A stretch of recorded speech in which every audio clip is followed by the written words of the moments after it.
Cek, cek, cek.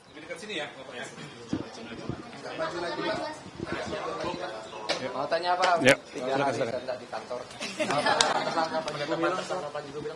Penetapan tersangka Panji Gumilang. Ya itu kan sudah saya katakan, penetapan tersangka itu hanya nunggu waktu. Polisi sudah cepat, ya. Polisi sudah cepat bekerja, tetapi memang masyarakat dan wartawan selalu bertanya kapan dan kapan. Sejak dulu saya sudah bilang ini pastilah tersangka karena sudah masuk ke penyidikan, sementara yang satu yang dilaporkan hanya satu, kan berarti tersangkanya dia. Cuma agar tidak ada yang terputus, polisi bekerja dengan cermat, mengundang ahli hukum pidana, ahli agama, ahli teknologi, ahli bahasa, bahkan juga menguji laboratoriumnya, laboratorium forensiknya tentang ucapan-ucapan dia itu asli apa diedit, kalau dipotong bagian mana yang dipotong kan ketahuan semua. Nah, dari situ kemudian dipanggil, tidak datang, kan tidak boleh dipaksa orang tidak datang sebelumnya. Baru datang kemarin langsung ditetapkan sebagai tersangka. Apakah belum ditahan? Sampai jam ini belum. Ya, karena kemarin itu diperiksa sebagai saksi. Dulu sesudah saksi dia dinyatakan tersangka, maka dalam waktu 24 jam sejak dinyatakan tersangka dan diperiksa di sana, dalam waktu 1 kali 24 jam itu harus jelas apakah akan ditahan apa tidak. Jadi kira-kira nanti paling lambat keputusannya jam 8 malam ini untuk ditahan apa tidak. Nah, apa alasan untuk ditahan? Pertama, prasyarat utamanya itu kalau ancaman hukum pidananya minimal 5 tahun. Ini lebih dari 5 tahun. Itu prasyarat utama. Yang kedua, kalau yang bersangkutan dikhawatirkan tidak mau kerjasama, dipanggil, menghilang, tidak datang dengan berbagai alasan, itu tidak mau kerjasama. Yang ketiga, kalau penyidik khawatir yang bersangkutan kalau pulang menghilangkan barang bukti dan mengubah keadaan TKP, ya, tempat kejadian perkara, itu bisa ditahan. Lalu dikhawatirkan mengulangi perbuatannya. Kalau dikhawatirkan mengulangi lagi, kalau perbuatan sifatnya berkelanjutan, ya, itu bisa juga ditahan. Nah, apakah akan ditahan? Nanti ditunggu saja. Menurut saya syarat-syarat tentang itu saudara bisa baca sendiri, ya, apakah perlu ditahan atau tidak. Yang penting pemerintah akan kerja cepat. Nah, dalam pada itu sambil menunggu keputusan Polri untuk menahan yang bersangkutan atau tidak, kami sudah mengantisipasi untuk menjaga manajemen atau penyelenggaraan Pondok Pesantren Al Zaitun. Karena Pondok Pesantren Al Zaitun itu sebagai sebuah lembaga pendidikan pesantren, itu tidak ada masalah.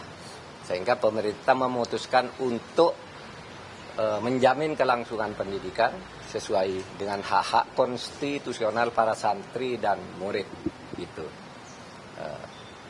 Sehingga kita juga sudah mengantisipasi, mungkin dalam waktu 1 hari ini saya akan segera mengadakan rapat dengan Menko PMK, dengan Mena, dengan Mendagri, dengan Menkumham, dan dengan Gubernur Jawa Barat. Akan koordinasi untuk penanganannya agar pendidikan berjalan sebagaimana mestinya. Pak, soal relawan Pak Jokowi melaporkan Pak Rocky Gerung ke polisi, Pak, itu karena pernyataannya. Bukankah pasal penghinaan presiden itu delik aduan, Pak, sebetulnya? Ya, oleh sebab itu saya juga sudah melihat, ya, Pak Jokowi itu tidak mau mengadu. Dulu Pak Jokowi, Pak SBY dulu mengadu dan yang diadukan dihukum, ya. Dulu Zainal Ma'arif tuh wakil ketua DPR, lalu Egy Sujana juga dihukum karena Pak SBY mau mengadu. Dan di proses ini Pak Jokowi tidak mau mengadu. Oleh sebab itu kita berharap, ya, banyak juga nih masukan kepada saya dari akademis, aktivis, masa negara diem aja kepala negaranya dilecehkan dan sebagainya. Saya jawab ini delik aduan dan saya tanya ke lingkungan istana, belum ada rencana mengadukan. Tetapi bisa saja delik ini berkembang, ya, karena orang sudah menganggap ini masalah dan menimbulkan berbagai masalah di berbagai daerah, di medsos dan sebagainya. Bisa saja berkembang bukan ke delik aduan, bisa. Artinya langsung diproses. Artinya langsung diproses. Dari proses polisi gitu maksudnya, Pak? Bisa, kan tergantung pada ininya, tergantung pada terpenuhinya syarat-syarat pidana, dan itu sudah ada presidennya, orang melakukan itu dan dijatuhi hukuman. Vonis bebas kembali ke Ghazal PG Bassali tadi, gimana Pak? Terkait vonis bebas Ghazal Bassali, tanggapannya seperti apa Pak? Apa ini? Pak Dimyati. Soal ini Vonis Pak, bebas Pak Ghazal Ghazal Bassali divonis sama bebas Pak. pemotongan hukum Pak Dimyati gimana Pak? Komentarnya.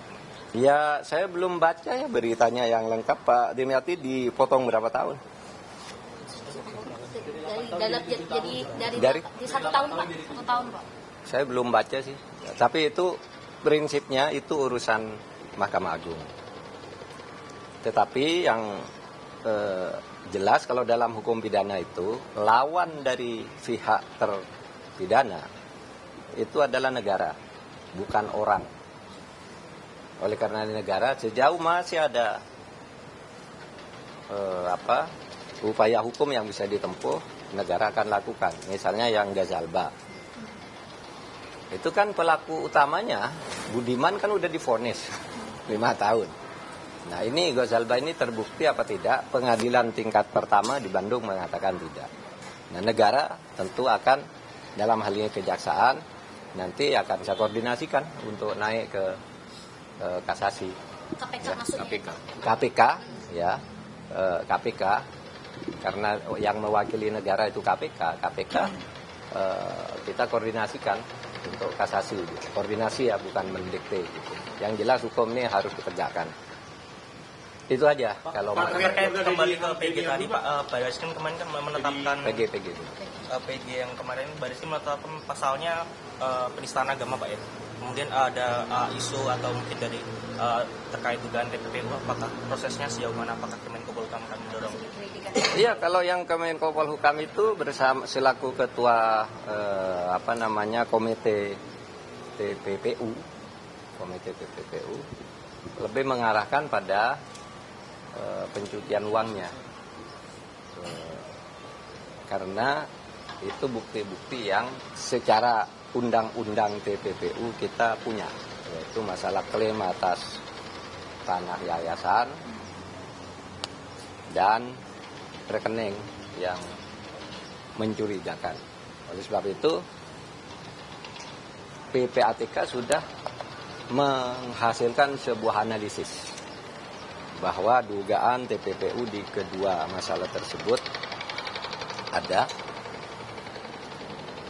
Karena analisis lalu ditindaklanjuti dengan pemeriksaan. Nah, dari hasil pemeriksaan itu jadi LA menjadi LP, laporan analisis, kemudian laporan hasil pemeriksaan, nanti baru polisi mengerjakan itu secara lebih mudah. Dan sejauh yang saya tahu polisi juga sudah membentuk tim untuk menggarap itu. Jadi saya berharap agar masyarakat tahu betul bahwa kasus Al Zaitun itu bukan pondok pesantrennya yang bermasalah, tetapi orangnya yang berdasar ukuran-ukuran hukum pidana. Bukan lagi patut diduga, tapi sudah disangka. Ya, bukan diduga sekarang, disangka secara resmi. Artinya nanti struktur pondok pesantren juga akan ada.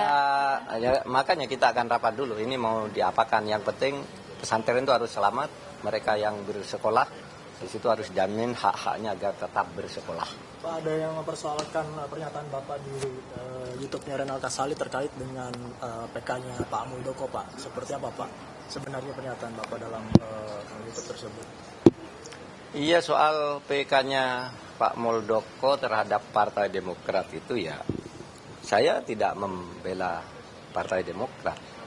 Saya membela pemerintah yang membuat keputusan. Dan yang membuat keputusan itu saya bersama Menkumham, resminya ditandatangani Menkumham, tapi saya bekerja dengan dia, saya bersama Menkumham yang mengumumkan bahwa kepengurusan Partai Demokrat di bawah AHY itu yang sah. Dia muktamar di mana itu, di Medan, KLB di Medan, itu menurut Menkumham itu tidak sah. Itu keputusan pertama. Ini udah milik pemerintah nih, saya harus membela ini. Lalu digugat ke pengadilan, kita bela, menang. Naik banding, kita bela lagi keputusan pemerintah, menang. Kita bela lagi ke tingkat Mahkamah Agung, menang, kan sudah inkrah. Lalu sekarang ada PK. Ya saya bela dong, ini kan keputusan pemerintah di mana saya ikut membuat. Bahwa menurut saya PK itu tidak mengubah sesuatu yang sudah inkrah. Dan menurut saya kalau dari logika-logika biasa saja, sudah kalah di Menkumham, kalah di tingkat pengadilan, ya berharap terlalu banyak untuk menang itu menurut saya ya agak kurang masuk akal. Meskipun bisa saja kalau ada mukjizat gitu. Termasuk hakimnya menurut saya hakim yang rasional, ya sudah. Itu kan hanya soal keputusan sah atau tidak sah. Ini PT-UN ya, PT-UN. Jadi kalau saya ikut campur bicara itu karena ini PT-UN. PT-UN itu yang digugat saya, pemerintah. Dan saya harus membela secara publik juga. Kalau mereka berteriak di publik, saya teriak ke publik. Kalau mau nunggu pengadilan, ayo nunggu pengadilan. Kan gitu aja. Ini kan masyarakat pada curiga ya. Ini pemerintah tuh mengulur-ulur, mengganggu terus. Pemerintah mengganggu terus Partai Demokrat. Tidak, pemerintah yang digugat. Yang digugat itu bukan Partai Demokrat. Pemerintah, keputusan Menkumham digugat. Dan sudah menang 4 tingkatan. 4 tingkatan itu mulai dari Kumham, yang itu administratif group namanya. Ya, lalu masuk ke administratif Reksprak di Pengadilan Tata Usaha Negara. Masuk lagi ke Peradilan Tinggi Tata Usaha Negara. Masuk tinggi ke Mahkamah Agung. Sudah menang terus nih pemerintah. Sudah selesai, tapi kok masih ada PK. Lalu orang menuduh ini pemerintah nih mengerjain Partai Demokrat lagi. Tidak ada urusannya. Kita tidak ada urusan dengan Partai Demokrat. Saya membela keputusan pemerintah. Karena ini adalah yang digugat bukan Partai Demokrat tapi pemerintah. Keputusan pemerintah. Maka saya bela, karena saya yang ikut membuat keputusan itu. Pak Mahfud, soal batas usia capres cawapres, Pak Menko, kan keluarga Denny Hamdun masih menuntut untuk pemulihan aset dan kekayaan serta misalnya 1 anak yang baru dapat SKK PHM. Ya, sedangkan 5 anak saya tidak ngikut itu. Nanti ada timnya. Ada timnya. Apa lagi? Batas usia capres cawapres mau digugat, Pak. Infonya pernyataan Bapak ada yang akan menggugat, Pak. Apakah Bapak juga menerima informasi tersebut, Pak? Apa itu? Yang tadi di Renal Kasali itu, Pak. Loh, silakan aja. Kan memang pemerintah sudah menang. Apakah Bapak menerima informasi akan digugat? Enggak.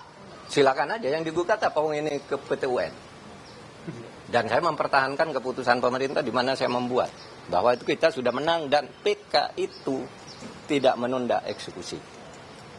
Dan bagi yang logikanya jalan, ini sudah di 4 kali kok ini kecuali ada novum. Kalau mengulang-ulang dari sama ya, novum itu bukti baru. Kalau ngulang dulu yang disampaikan ke Menkumham itu di pengadilan itu lagi, di pengadilan tinggi itu lagi, di MA itu lagi, itu kan bukan novum namanya. Sehingga menurut saya kalau tidak ada novum kok itu tidak masuk akal. Tapi ya silakan aja nih hukum. Ini ya, ini PT-UN, bukan peradilan pidana. Jadi mau menggugat saya, mau apapun gugat saja, ini kan PT-UN. Dan setiap pihak di dalam pengadilan itu boleh berbicara untuk membangun opininya juga. Dan saya pemerintah. Ketika saya katakan naik banding itu kan opini. Karena pemerintah, kenapa? Pemerintah itu pihak di dalam perkara pidana. Jadi kalau pemerintah, saya tidak terima ini, boleh pemerintah. Kenapa? Itu tidak masuk akal, boleh. Kenapa? Selama ini juga begitu dan berhasil juga. Oleh sebab itu ini PT-UN, bukan perkara antara Pak Muldoko dengan atau pendukung Pak Muldoko dengan Partai Demokrat. Bukan, ini antara pendukung Pak Muldoko menggugat pemerintah ke PT-UN. Dan sudah kalah gitu. Terus masih ada PK, lalu yang dituduh pemerintah mengganggu Partai Demokrat agar tidak bisa ikut pemilu. Ini diganggu lagi. Saya katakan jalan aja lah Partai Demokrat itu tidak usah nuduh-nuduh Atau orang tidak usah nuduh-nuduh pemerintah menggunakan Muldoko untuk mengganggu demokrasi. Ini justru Muldoko itu menggugat pemerintah dan kita lawan kan gitu. Ini PT UN ya, ini PT UN. Kan proses hukumnya berjalan, Pak Muldoko kemudian justru menggugat pemerintah. Nah, sesama kabinet Pak Jokowi ini, Pak, ada komunikasi nggak sih, Pak, secara langsung? Saya dengan Pak Muldoko baik, tadi malam baru duduk berdua. Karena Pak Muldoko itu kan sebenarnya bukan Pak Muldoko, itu orang-orangnya kan gitu. Ya Pak Muldoko sebagai simbol di situ kan, ya diam aja kan, enggak apa-apa. Enggak apa-apa, mungkin kalau jadi Pak Muldoko ya karena punya teman yang sudah terlanjur membela, silakan aja kalau bisa menang. Ya kalau enggak, kan gitu aja. Ada lagi?